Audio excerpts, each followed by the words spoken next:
அனைவருக்கும் வணக்கம். இன்னைக்கு ஹிந்து நியூஸ் பேப்பர்ல என்ன இம்பார்ட்டன்ட் நியூஸஸ் இருக்கு அப்படின்னு சொல்லி பார்ப்போம்.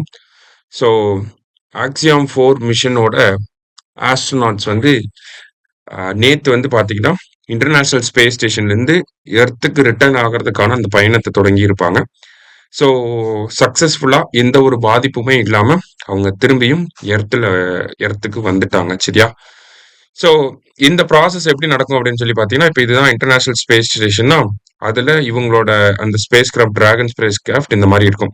ஸோ இதுல இருந்து அன்டாக்கிங் பண்ணி தனியாக வருவாங்க. தனியாக வந்து அப்படியே பூமிக்கு அப்படியே ஆர்பிட் அடிச்சு அப்படியே உள்ள நுழைஞ்சு எர்த்துக்குள்ள வர்றப்ப கொஞ்ச தூரம் எர்த்துக்குள்ள வந்ததுக்கு அப்புறமா பாராசூட்ஸ் வந்து ஓப்பன் ஆகும்.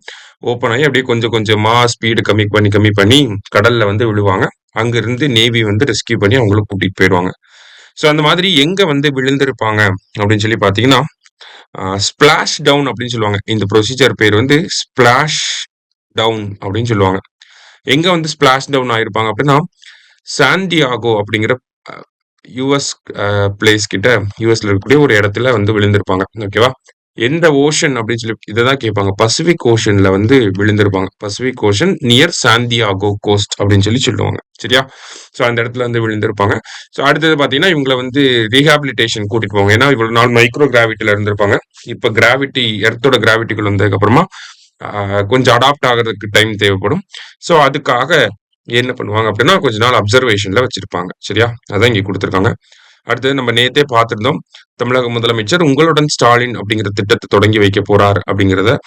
ஸோ அந்த திட்டம் நேத்து சிதம்பரம் பகுதியில் வந்து வெற்றிகரமாக தொடங்கி வைக்கப்பட்டிருக்கு. அதுதான் இங்கே கொடுத்துருக்காங்க. சரியா? ஸோ ரிவைஸ் பண்ணணும் அப்படின்னா இந்த திட்டத்துக்கு கீழே 10,000 கேம்ப்ஸ் வந்து ஆர்கனைஸ் பண்ண போறாங்க. ரூரல் ரீஜியன்ஸ் அப்படின்னா 15 டிபார்ட்மெண்ட் 46 சேவைகளை வழங்குவாங்க. அர்பன் ரீஜன் அப்படின்னா 13 டிபார்ட்மெண்ட் 43 சேவைகளை வழங்க போறாங்க. சரியா? இதுதான் இந்த உங்களுடன் ஸ்டாலின் அப்படிங்கிற திட்டம். அடுத்ததா பாத்தீங்க அப்படின்னா நமக்கு எடிட்டோரியல் பேஜ்ல ஒரு முக்கியமான செய்தி இருந்துச்சு. என்ன அப்படின்னா நேத்து ஆக்சுவலி ஒரு ரெகுலேஷன் வந்திருக்கும். அதாவது இந்தியன் ஸ்நாக்ஸஸ் எல்லாம் இருக்கு இல்லையா? சமோசா, ஜிலேபி, வடப்பாவ், லட்டு இந்த மாதிரி இந்தியன் ஸ்நாக்ஸ்ல எவ்வளோ சுகர் கண்டென்ட் இருக்கு, எவ்வளோ ஆயில் கண்டென்ட் இருக்கு, எவ்வளோ ஃபேட் கண்டென்ட் இருக்கு அப்படிங்கிறத டிஸ்பிளே பண்ணணும் அப்படின்னு சொல்லி மத்திய அரசாங்கம் வந்து சொல்லியிருப்பாங்க. சரியா? ஸோ இதுதான் வந்து செய்தி. ஓகேவா? ஏன்னா பொதுவா நம்ம வந்து இப்போ குர்குரேவோ லேஸோ வாங்கி சாப்பிட்றப்ப அதுல இந்த மாதிரியான கண்டென்ட்ஸ் எல்லாம் கொடுத்துருப்பாங்க. ஆனா நம்ம ஒரு டீ கடையில வடையெல்லாம் சாப்பிட்றப்ப அதெல்லாம் வந்து இருக்காது. அதையும் டிஸ்பிளே பண்ணணும் அப்படிங்கிறத ஒரு ரெகுலேஷனை ஒவ்வொரு ஸ்டேட் கவர்மெண்ட்டுக்கும் அனுப்பியிருக்காங்க. சரியா? ஸோ ரீசெண்டா கூட பாத்தீங்கன்னா சிபிஎஸ்இ ஒரு ரெகுலேஷனை கொண்டு வந்திருப்பாங்க. எல்லா சிபிஎஸ்இ ஸ்கூல்ஸ்லயும் வந்து சுகர் போர்டு அப்படிங்கிறத டிஸ்பிளே பண்ணணும் அப்படின்னு சொல்லி. ஸோ இது எதுக்காக அப்படின்னு பாத்தீங்கன்னா சில்ட்ரன் வந்து எவ்வளவு சுகரை வந்து எடுத்துக்கணும் அப்படிங்கிற அந்த அளவை பிரிஸ்கிரைப் பண்றதுக்காக இந்த ஒரு விஷயத்தை கொண்டு வந்திருப்பாங்க. அதே மாதிரி மாணவர்கள் மத்தியில பாத்தீங்கன்னா அதிகமா சுகர் இன்டேக் அப்படிங்கிறது அதிகமா இருக்கு. அந்த சுகர் இன்டேக்கை கம்மி பண்ணணும் அப்படிங்கிறதுக்காக இந்த ஒரு விஷயத்த வந்து பண்ணியிருப்பாங்க. இதெல்லாம் எதுக்காக பண்றாங்க? இந்த சுகர் போர்டு அப்படிங்கிறது இந்த ஸ்நாக்ஸ்ல இருக்கக்கூடிய ஆயில் கண்டென்ட், ஃபேட் கண்டென்ட்லாம் எதுக்கு வெளியிடணும் அப்படின்னு சொல்லி பாத்தீங்கன்னா இந்தியால ஒபிசிட்டி அப்படிங்கிறது அதிகமாயிட்டே போகுது. ஓகேங்களா? NFHS 5 data national family health சர்வேயோட டேட்டா படி பாக்குறப்ப நம்ம இந்தியாவுல இந்த அந்த அந்த ஒபிசிட்டி அப்படிங்கிறது பாத்தீங்கன்னா நமக்கு அமாங் மென் 15% இருந்து 24% இன்க்ரீஸ் ஆயிருக்கு. விமன்ல பாத்தீங்கன்னா 23% இன்க்ரீஸ் ஆயிருக்கு. சரியா? அப்ப இந்தியாவில ஒபிசிட்டி அப்படிங்கிறது ஓவராலாவே ரைஸ் ஆயிட்டு தான் இருக்கு. அதனாலதான் என்ன பண்றாங்க, ஒரு அவேர்னஸை கிரியேட் பண்ணணும் அப்படிங்கிறதுக்காக நீங்க சாப்பிடக்கூடிய இந்த ஃபுட்ல இதெல்லாம் இருக்கு அப்படிங்கறத நமக்கு தெளிவுபடுத்தணும் அப்படிங்கிறதுக்காக ஒரு ஒரு ஒரு ஹெல்த்தி டயட்டை நமக்கு பிரிஸ்கிரைப் பண்ணணும் அப்படிங்கிறதுக்காக அரசாங்கம் இதெல்லாம் பண்றாங்க. சரியா?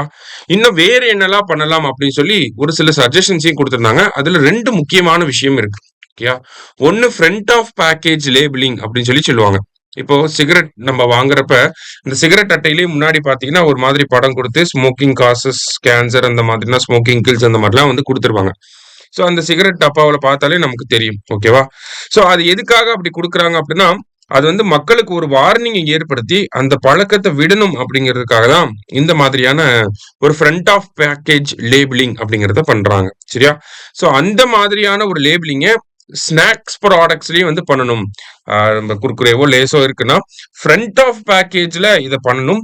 அந்த பேக்கேஜோட பின்னாடி இருக்கிறதுக்கு அந்த பேக்கேஜோட முன்னாடி இருந்தாதான் அது வந்து ஒரு அவேர்னஸ் கிரியேட் பண்ணும், ஒரு பிஹேவியரல் சேஞ்ச் கொண்டு வரும் அப்படிங்கிறது ஒரு சஜஷனா சொல்றாங்க. ஓகேவா?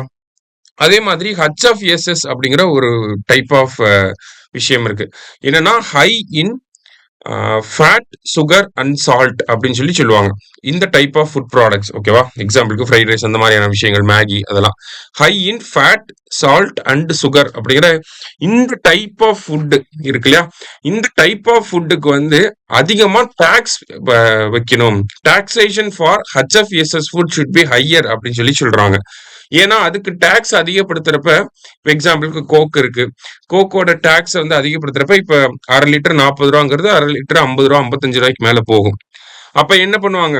55 ரூபா போட்டு வாங்கணுமா அப்படின்னு சொல்லிட்டு நிறைய பேர் அதை குடிக்காமயே போறதுக்கான வாய்ப்புகள் கூட இருக்கும். அதுக்கு பதிலா லெமன் ஜூஸ் குடிப்பாங்க, ஹெல்த்தியா மாற ஆரம்பிப்பாங்க இல்லையா? இல்ல ஃப்ரூட் ஜூஸ் குடிக்கலாம். ஸோ இந்த மாதிரி ஒரு பிஹேவியரல் சேஞ்சை கொண்டு வரணும் அப்படிங்கிறதுக்காக தான் ஹை டாக்ஸேஷனையும் ப்ரொபோஸ் பண்றாங்க, ஃப்ரண்ட் ஆஃப் பேக்கேஜ் லேபிளிங் அப்படிங்கிறதையும் ப்ரொபோஸ் பண்றாங்க. சரியா? ஸோ இந்த ரெண்டுமே ஒரு சஜஸ்டிவ் மெசேஜா நமக்கு கொடுத்துருக்காங்க. இது எல்லாமே ஓவராலா எதுக்கு பண்றாங்க அப்படின்னா, ஒபிசிட்டி அப்படிங்கிற விஷயத்த இந்தியால கம்மி பண்ணணும் அப்படிங்கிறதுக்காக. சரியா? ஸோ இன்னைக்கு நியூஸ் பேப்பர்ல இருந்து 2 முக்கியமான விஷயங்களை பார்த்திருக்கோம். நன்றி.